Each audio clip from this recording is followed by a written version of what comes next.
Hi, I am Eli Witek, editor of the Beacon newspaper, and I'm Barb Shepherd. I'm publisher of the Beacon newspaper. We thought we would talk to you this week about some of the stories in this week's edition of the paper, which is not hot, but just off the presses and headed to your home if you're a subscriber to the Beacon. So, front and center on this week's front page is a story that we did, which is a little different, actually in response to another news story that was done. yeah, that is a little different to do it that way. But yeah, it was specifically in response to a reaction from a Channel 6 story, which they have since done another one, but Yeah. So you may or may not have seen it. One of the local Central Florida TV stations did a story about that kind of characterized downtown DeLand as really struggling. And some of the merchants contacted us and pushed back against that idea and said that the real story of downtown DeLand needed to be told. So that's what we set out to do. So how did it start with you, Eli? I think merchants contacted you first, actually. I think I was walking down the street. Yeah. And I got stopped by someone, a business owner, who was like, "You and Barb need to do this." Well, and I think that's one of the things I wanted to talk about this story is the fact that you and Barb need to do this. We do allow the community to tell us what to do, and we are here to serve that need. And in this case, there was the thought that the news report actually could have been very dangerous for downtown because people felt that one person commented, people don't want to come to a place that they think is dying. But what we found was kind of a different story out there. Yeah, I mean, there's on the main corner intersection, there are vacancies. There's signs outside. Several different businesses moved, or but it's not that they're vacant. They're under tentative contracts with new people. There's a variety of reasons for it without getting too in the weeds. Right. I think we counted 6 recent businesses gone from downtown DeLand. But in talking to the people downtown, there's 6 different reasons. Not all because their business has withered away. So anyway, we set out to do a report that, in the merchant's view, told the rest of the story. In some ways, it's like it's a correction of a story, like not a correction, but like a balancing. A balance. Yeah, it's a little bit of a balance, just a balance of it, which can always be tricky. Because if there's one that appears that it's slanted one way, and then you do another one, so you slant it a little bit more that, you know what I mean? Like, rather than telling the... For sure, and we weren't out there to do a PR puff piece. Oh, and right. I think we both kind of bristled at the idea. I mean, the merchant said, "Can you come out and do a positive story?" We're both... And, we're like, "Well, wait a minute, you're making my journalistic senses tingle." Yeah. No, but we can come out and do the story that appears to be the truth in our community. And the truth is there are quite a number of businesses in downtown DeLand that are doing very well. Yeah. And that there's a natural seasonal thing that happens every summer. There's also change in landowner or property ownership. And with that change comes like the need for buildings to be updated. Right. And with buildings needing to be updated comes with increases in rents. And almost like what it will seem like a spike is like a correction of rents that hadn't been raised in 15 years. And if you think of 15 years ago, that's right around... the Great Recession. Right. So, yeah. Right. So there's always, in business and in towns, there's going to be transitions, there's going to be shifts and pivots. And it's also like I'm totally interrupted, but it's also like, it's from their perspective, no. But what does the data say too? And so some of the data shows this. Well, the other thing I guess I was to say about that is both things can be true. The way, Sure. the multiple things that seem like they disagree with each other can actually be true. No, that's very much the case. Yeah. But I want to talk a little bit about a tremendous amount of good came from originally the TV story being aired, and then our attempt to balance that story with a wider perspective on downtown DeLand. I think Which we it have the luxury to do. absolutely, and it caused the merchants to unify in a way. It caused people in town. I actually went down and shopped on Saturday. I got some new clothes, uh, and the merchants reported to me that they have seen new faces and people coming in directly in response to this news coverage. To make sure that they're supporting the downtown DeLand so that it can continue to be vibrant. So that was one, and I think the merchants are talking to each other and what can we do? Right. What do people want from us Right. also? So that's good too. Like rather than all like working on your own islands. Okay, people want us to stay open later, but what does that look like? Right, and etc. people want us to be open on Sunday, and they are. That I forget how many stores are now open on Sunday that didn't used to be. Right. So a tremendous amount of good, and I want to, I just want to ask people to think about what if the Beacon wasn't here to provide this kind of service, and Shudder to think. shudder to think. Well, it is important, and I think that it is part of our goal to unify the community, to bring people together over shared information. And this story is a good example of just exactly how that works. But it's not the only story in this week's. It's the one that's most important to me and Eli, of course, because we wrote it. But there are several good stories in this week's edition. Talk about some of those, Eli. Nice segue. Well, okay, so we've got Al's written several important things that come specifically out of government meetings that not everybody would have gone to. The county council charter amendments that are going to be coming up on the ballot.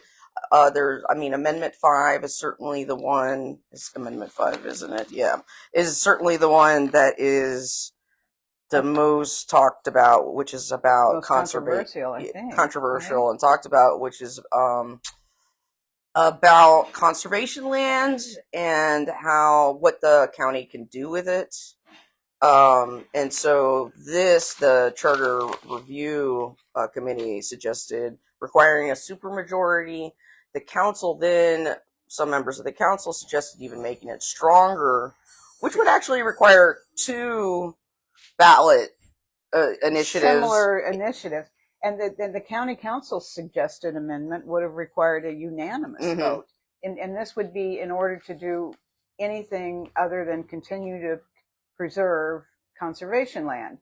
So what's interesting about the story in this week's edition is the county council has now removed that 6th, I guess, ballot amendment that would have required They tabled the idea of doing right. So instead of removing it, they never added it. And I just found this story because I just got my copy of the Beacon and I haven't read to the end, so we'll explore it together. But I think it's very interesting why the county council would have done that. Yeah, I mean, Al would be able to speak to it better, but it isn't. I don't think it was clear. It's not clear why exactly they chose not to do it.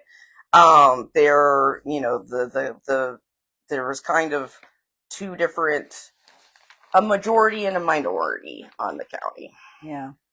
Well, and the other one, we have a story about the non-disclosure agreements that the school board considered, or actually tried to enact last year. Yeah, in 2025. And this gets back to a topic we've talked about before, and that is the difficulty of covering the Volusia County schools because of the fear on the part of so many of the employees of some kind of repercussions, of some kind of retribution for speaking out.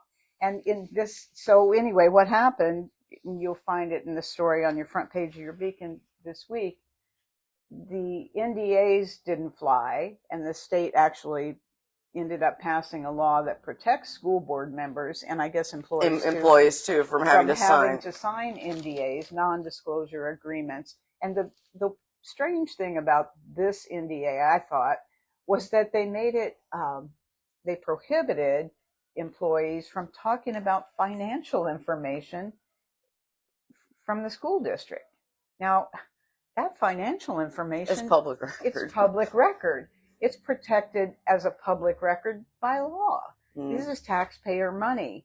But yet they were telling the employees not to talk about these financial matters unless it was imperative to their job. So it's a really good story to kind of give you an idea of what's going on inside the school system. Yeah, it can make it, okay, so let's do a theoretical. An employee says financial information that could make it appear, we already talked about, you can look at data and you can try to make it work for you either way for either argument, a similar set of data if you're making an argument. So the employee takes, this is totally theoretical, takes information that says like a school is struggling. It could look like that. But then maybe the school district goes, well, that's out of the larger context and doesn't include the state money or blah, blah, blah, blah, blah. Right. And so it'd be, it's this attempt to control the narrative is a possibility. But what in effect happens is, how do we figure this out? If we request all of the financial data for the school over 3 years, one, that's a massive amount of data. Two, it's a massive amount for them to collect, and when that happens, the public record, that could be a charge because it's hourly work for the employee to get it. I mean, there have been stories that kind of cost prohibitive. So something people probably don't realize is that we can request public records. Like Eli said. So can anybody. You can too. Yes, you can request 3 years of financial data from Volusia County Schools or Volusia County government, but you often will get charged. And I mean, it's not cheap.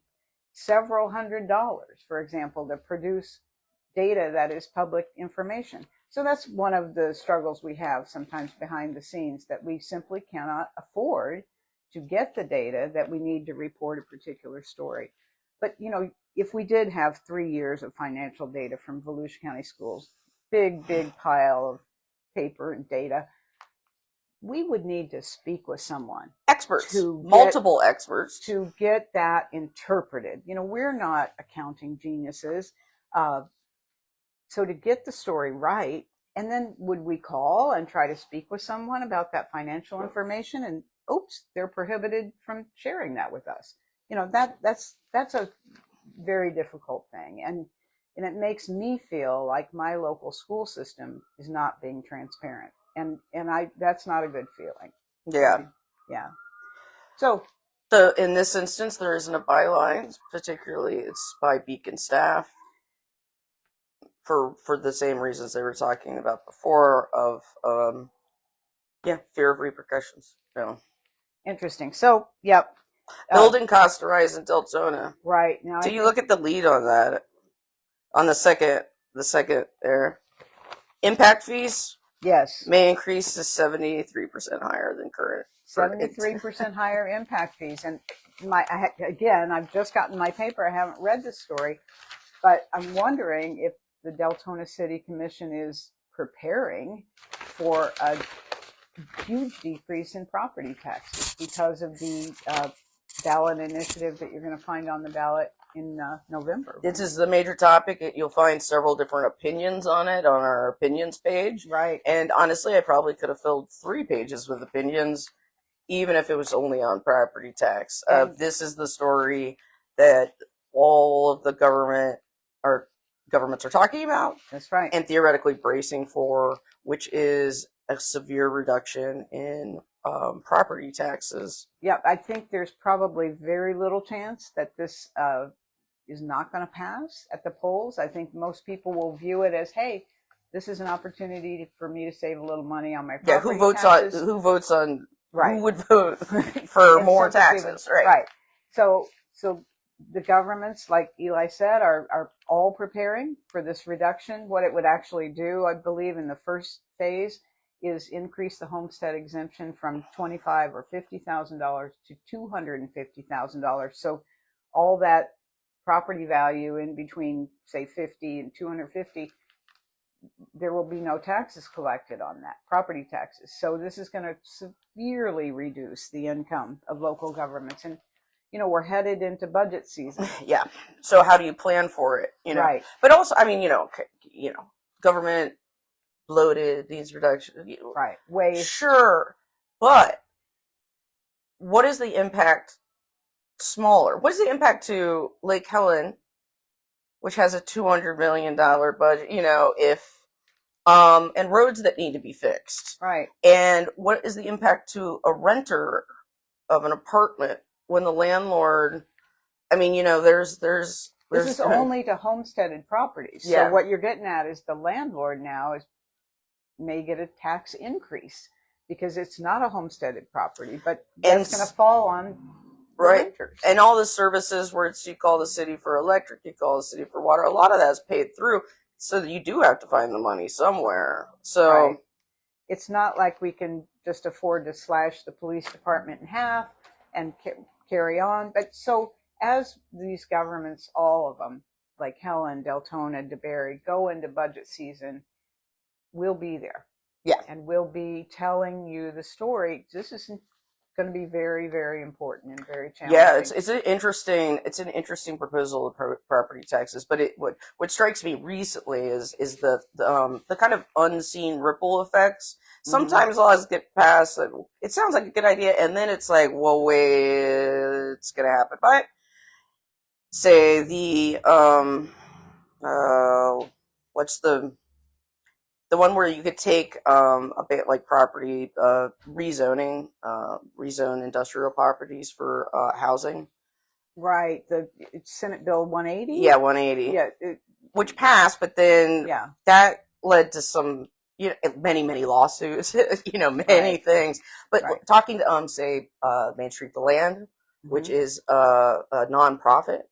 That is funded by the city. So is that budget going to have to be cut? Through property taxes. That's exactly right. So through a small percentage of. So it's our job to get out there and tell the story. What are property taxes doing in your town for you, and what might you lose if this passes? So it's going to be a busy summer for us. Yeah, and it's really important information to cover, convey, and to follow as it's morphing. I mean, it's changing. Right. So we want you to think about whether this is important to you, this coverage that we're doing, and whether you could consider supporting us. And you find the link. Yes, QR code, a link, etc. This is part of our summer fund drive. Donations are an important part of keeping the Beacon alive and thriving and getting the news that you need to know into the people's hands. You can be part of it. Thank you. See you next time.